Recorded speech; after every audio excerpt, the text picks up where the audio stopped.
Hello, hello, hello. Thank you for tuning in. Thank you, thank you.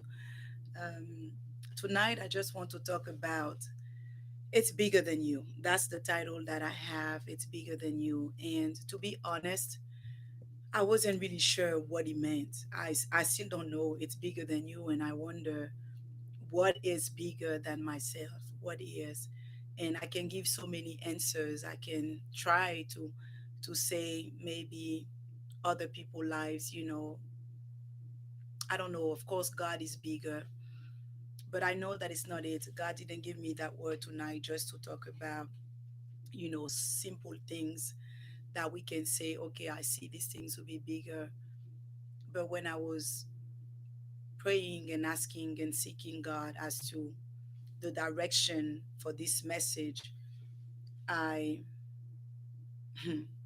I want to be so transparent because I know tonight and I can feel that in my spirit already. I'm not here because I just want to share something, and it's really bigger than me. That's the only way that I can say it. That's the only way that I perceive it. And throughout this day, even today, I woke up with this thing and I shared it already on Instagram, that the decision that we make has the potential to change our lives and to change our destinies forever. And by doing that, it can also affect and affect other people's lives. And what I realized, I was led even to this book. There is a book, I think that's really kind of what shifted even my perspective on what I was about to share tonight. There is this book, I don't know if you're familiar with it, but it's a book by Napoleon Hill, and it's called Think and Grow Rich. And you've probably heard of it. And that book was written, I believe, in 1937. And when I see such a book, and there are many like that was written in 1937, yet people now, still in 2022, are talking about this book. We still read the book and we can find nuggets of wisdom. We can find application to our life today. We can be transformed just by reading the book and feel like the book has been written just last year or maybe 5 years ago. We can still glean and get the knowledge and the revelation and get just the direction and even specific instruction as to our life today. I don't even know what word I can use to describe the way I feel when I think about something like that, because I say to myself, if somebody can write a book in 1937 and still change people's lives in 2022, then when I hear it's bigger than you, I even have to go outside of myself and really see something like that and say, indeed, it's bigger than myself. Because it has to be bigger than Napoleon Hill. It had to be bigger than whoever wrote Also Great. I don't have anybody that come to my mind right now, but we have many. Even the invention that we get to use today, the things that we get to see, that people are no longer here. It's not even the era. It's not even the decade. Nothing. Not the generation, but we can still get something from them, from their work, from their sacrifice, and use it. And today, that's what I felt like. It's important for us to remember that whatever we do, it's not about us. It's not even about our children, because sometimes I think we comfort ourselves saying, oh, I'm thinking about my legacy, leaving a legacy to my children, making sure that they're safe, making sure that when I'm no longer here, then they can take on and they can do whatever they need to do and even have like a better life than what I have. And although this is very noble and very legitimate and very valid, we're still missing the point if we limit our life to just our children. Because I had to realize, even for myself, that I don't live my life only for my children. They're part of it.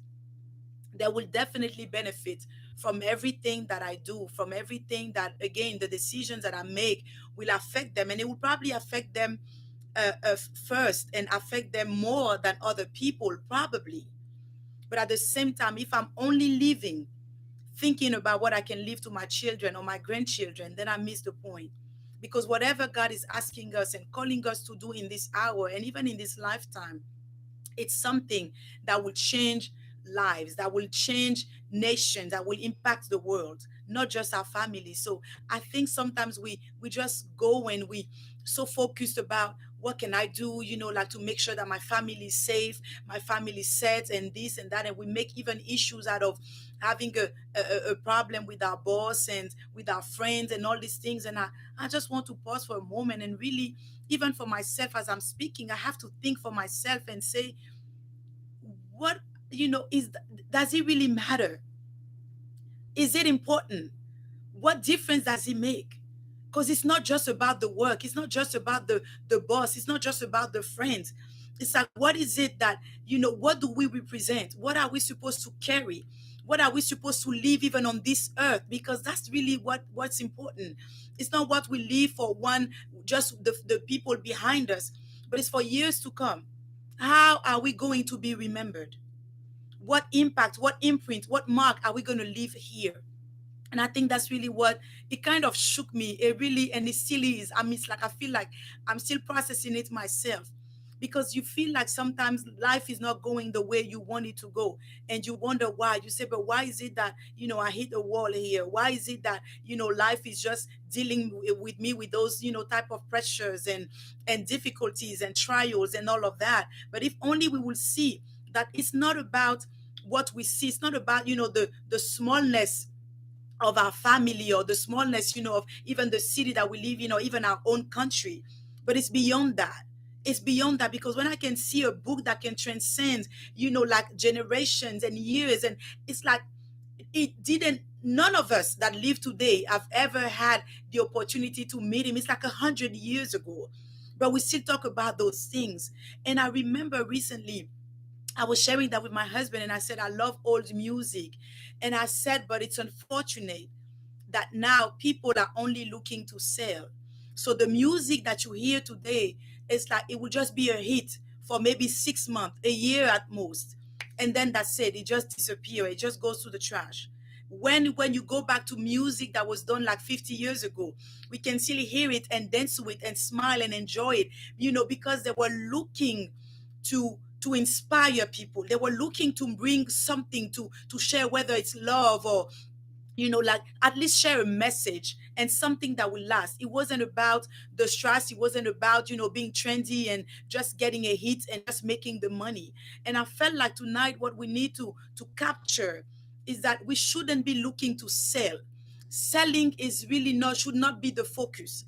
Our focus should be on transforming people, transforming lives. It's really that. It's really making an impact, and a lasting impact, not something that, will get people hyped for 5 minutes or for 5 months and then it disappears. And I feel like it's even like just even on our social media posts now, you just have a story and it's only available for 24 hours.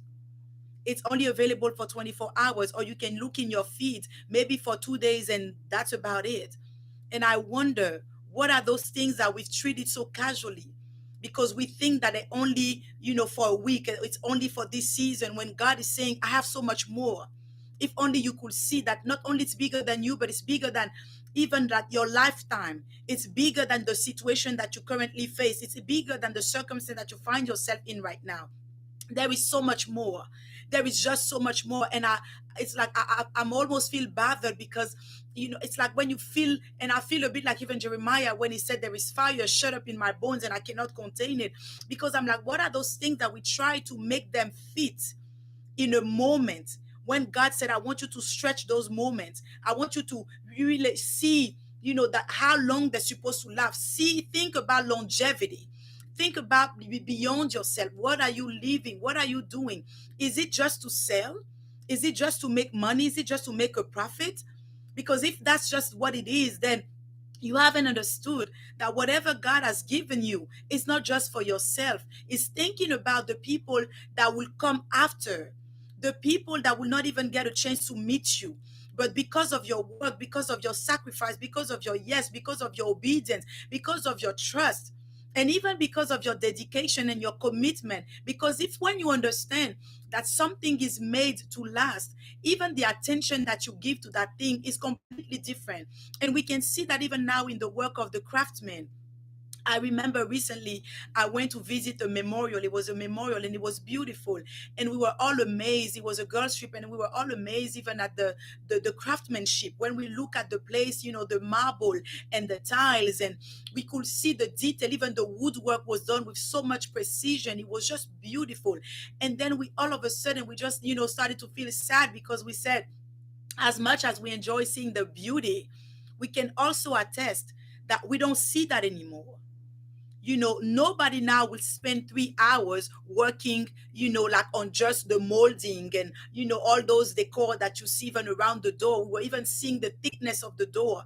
It's like, at least you can say it's today, you can take 10 doors and put them together to have that one door. And I remember even that in that moment, I asked her the question, because she said, I don't think people make that kind of work anymore. And I said, are you sure? Are you sure? I said, you know what?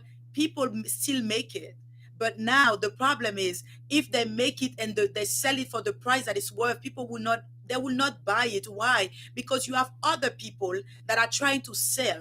And because their focus is to sell, they want to make like just a quick profit, just a quick turnaround. They don't want to spend time even on perfecting the craft. They don't want to spend time on doing what it takes to have that kind of value and even to have that type of longevity, because of the amount of work and the quality of the material that it will require. And I can flip that even to our own life. For the things that God is calling us to do, for the things that we're doing even on a daily basis, are we thinking on the short term, or are we seeing the long term? Are we invested in it because we know that after I leave this earth, I still want people to be able to enjoy what I've produced. I still want people to relate with what I'm saying right now. I still want people to, to be able to benefit from my work, from my sacrifice, from what I'm doing now. Because if it's only to make a quick sell, if it's only to make a profit, if it's only going to last for a year or two or maybe 5 years, then we have to wonder, what's the point? Why are we going after all these things if they will not outlast us, if they will not outlive us? What's the point? We so rushing to just do things and say, at least I've done it, at least I've done it. But I dare you now to think about how you do what you do, the amount of effort, the amount of diligence that we bring even into the work that we do, into the things that we do. Whether it be a book that you write, whether it be a song, whether it be a painting, I don't even know, whatever, even just your job. Are you making sure that whatever you're doing now, you're leaving a door open for somebody else to come? And it's like I see when people say, like today, there are so many things we can see even with the advance of technology, how we can definitely, even with that, I can be in my home and you can be also behind your computer or your phone, and we can still connect, when we know that 100 years ago or 200 years ago there was nothing like that. But if only they were working with the same thoughts that we have today, by thinking just about us, by thinking about what we see today, do we think that, we will be able to enjoy what they've done? Do you think that we will still be able to even ride on airplanes? Because those things were built in the 1900s, but because people were thinking and they're still thinking about, like going further, they know that it's not just for me. I want to make sure that I can reach thousand, hundred, if not millions of people. And my question tonight, and I just want us, I want to leave you with that. The question will be, what are you doing now that you want people to remember 100 years from now? What are you doing? Do you think that it will be worth all the energy, all the effort, even the sweat that you're putting into doing all the things that you're doing, if nobody will remember it 2 years later? If it's not going to change lives of people, but maybe just your family. And I'm not saying that your family is not important. Of course, our families are important. I think they are our main assignment. They are our first responsibility. But at the same time, they're not it. And I think that's why I felt that message so strongly in my spirit, that it's bigger than you. Whatever you asked to do today, whatever you've been asked, to perform or to bring or to create, think about it like, beyond the 2 year span. Think beyond your children, see past that. See, even if it's now during this lifetime, how many people will it impact? How many people will be able to draw from what you're doing? Because I feel like we are whales, And just like wells, carry water, we have to be able to be those wells that people can come to us when they're thirsty, and they can draw out of us. They can draw from us. They can pull what they need. They can get the wisdom. They can get the instruction. They can get the inspiration. They can get, even sometimes the mentorship or the love and the support that they need. And I really want us to be challenged even in our thinking, and just expand and see that beyond, the small task, and beyond the daily things, and even our small dreams sometimes, can we see, what God has, what he sees in the big scheme of things, what he sees, when he asks us to do something. Are we able, before we even start, are we able to measure and to assess who is he going to impact, whose lives is he going to reach? Like what I'm doing today, will I be able to measure, not in terms of money, not in terms of, financial gain or material wealth, but what, in terms of soul, in terms of changing really like people on a deeper level. It's really that. And I feel like this is a challenge for us, because most of the things that we do today are solely focused on the quick gain and the immediate result. And it's hard for us to see, at least even for 20 years, for 40 years. And I really want us to think like that, like whatever we do today, if we were given a chance to come back 50 years later or 100 years later, are we going to be proud of the work that we've produced? Are we going to be proud of what we've left, of what we've done? Can we be able, like, will we be able to come and even say, show the work that we've done? Or is it all going to be in ruin? It will be just all crumbled and maybe in ashes, to the point that you will not even be able to find and to recognize what you've put so much work and so much hours, so much time, to the point of sometimes even sacrificing great moments with your family. Will we be able to show something for it? And that's my question, not just to you but to myself. I think that's a question even that I have to ponder on and really find the answer. And maybe then at that moment I will be able to discern and to sort what is really worth my time, because it comes down to it. What's really worth my time? What's worth my energy? What's worth my focus? What's worth my peace, my joy, my sanity? All these things that we just get so worked up on, but at the end of the day we realize that they don't even matter after a year. So I really want to encourage you and challenge you to go after the things that last. And I think that's why even the word of God tells us to set our minds on the things that are above and not the things on this earth, because the things that are above, only those things can last. Only those things will really go places that we can never go. If we look at what God looks at, if we see what God sees, then we will come out of the pettiness of life. We will come out of, all the things that we see around and that really make no sense. They're all meaningless. And we will go after the real meaning of life. We will really understand the true purpose of our life, why we do what we do, and how it's going to change lives to come. So, Father God, I thank you for this word tonight. God, I thank you that you challenge each and every one of us. God, I thank you that you, the one, even God, you impress on our heart right now that conviction that comes from you. That we will know exactly why we do what we do, God. We will be able to see beyond ourselves the things that you call us to see, God, because even in the small thing, we want to be able to see the lives that are attached to the decision that we make on a daily basis. We want to be able to see, God, the nations that are connected, God, to the small things that you give us to do, God, that although they may look small, God, but we see and we know the impact, because we know that you are not a small God. We know that there's nothing that you do, God, that will not have a profound impact, God, on the life of people. So, God, we thank you that we will be focused on you and focus, God, on the people, God, on the things that really matter, not just the money, not just gaining wealth, just like your word said. What will profit a man to gain the whole world if he loses his soul? So, God, I thank you for the soul of my brothers and my sisters. God, I thank you that you reshape even our thinking. You reshape, God, our life. You mold us, God, in such a way that we will be able to go after things that we didn't see before. We will be able to place more value, God, on the things that you place value on. And God, turn our backs on the things that mean nothing to you, the things that will not even matter within a year or so, or even shorter than that. So, God, we thank you for giving us the focus that we need. We thank you, God, for allowing us to see with your eyes, your perspective, through your lenses. God, I bless you. I bless you, God, for the lives even of the people that will listen this message. And I pray that it will encourage them. I pray that it will start a fire, ignite a fire in their soul, that they will go after the real thing. They will go after you and only you. So God, I bless you for what you've done and what you continue to do, God, in the life of my brothers and sisters. And I praise you, Lord, for even allowing me to share this message tonight. And I thank you for the work that it will perform, not only in my life, but in the life of everyone that it will reach, in the name of Jesus. So thank you for tuning in. That's it for tonight. And I really pray and hope that you get something out of it. And by the grace of God, I'll be back next week, Monday. So God bless you.